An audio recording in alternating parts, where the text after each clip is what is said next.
Hey folks, this is Vince with Dad's Gaming Addiction, and today we're going to take a very quick look at the game No Thanks. This game is for 3 to 5 players, ages 8 and up, and the average play time is about 20 minutes. Now, No Thanks is a pretty quick little card game that tasks players with accumulating the fewest points possible. Let's just take a quick moment to look at the components and see how it's played. The components are pretty simple. The game comes with 55 of these red chips and 33 of these cards, which range from numbers 3 through 35. To set up the game, each player receives 11 of these red chips. The deck of cards is shuffled, and then 9 are removed from the deck and placed off to the side without players looking at them. Now at this point, the starting player is chosen randomly. Also, it's worth noting that players are told in the manual to put these red chips into their hands so that no one can see them. But for the sake of the video, I'm just going to lay them out so that you can physically see what's going on. To sum up the object of this game, players will be trying to accumulate the least amount of points possible. At the end of the game, when the deck is completely gone, what will happen is each player will take a look at the cards in their individual score piles, add them up, and then subtract out the number of red chips they have, and the person with the fewest or least amount of points will win the game.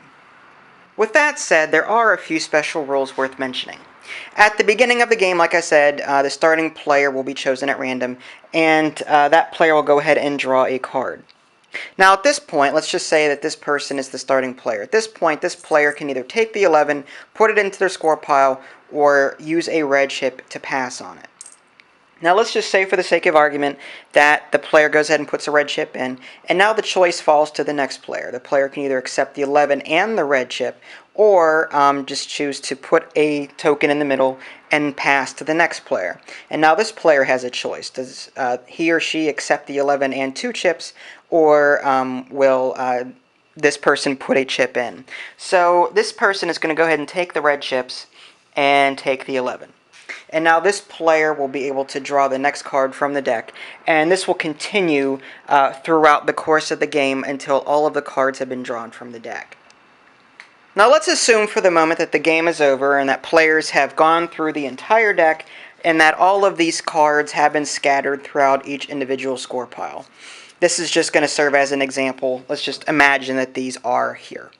Alright, now with that being said, each player, as I said before, will go ahead and take a look at their individual score piles, add them up, and subtract that number from the number of red chips they have. However, there is an exception. If a player manages to create a run of ascending cards like such, like 33, 34, 35, the player only counts the lowest card in that run. So in this example, this player would add 29 to 33 plus how many other cards that they may have had in their score pile. But the 34 and the 35 would not be added to their total. The same thing over here. This run of 10 and 11, 10 would be counted in the final score while 11 would not. Over here, the 7 and the 19 would be counted, however the 28 would not, because there's a run of 27 and a 28. So only the 27 would be counted, the 28 would not. And that'll continue, like I said, until players have added up their scores and the person with the fewest amount of points at the end of the game wins. And there you have it. This is just a very brief look at the game No Thanks. You can check out my review at www.dadsgamingaddiction.com, or you can simply click on the link in the below description. That'll take you there as well. This is Vince. Thanks for watching, and I'll catch you next time.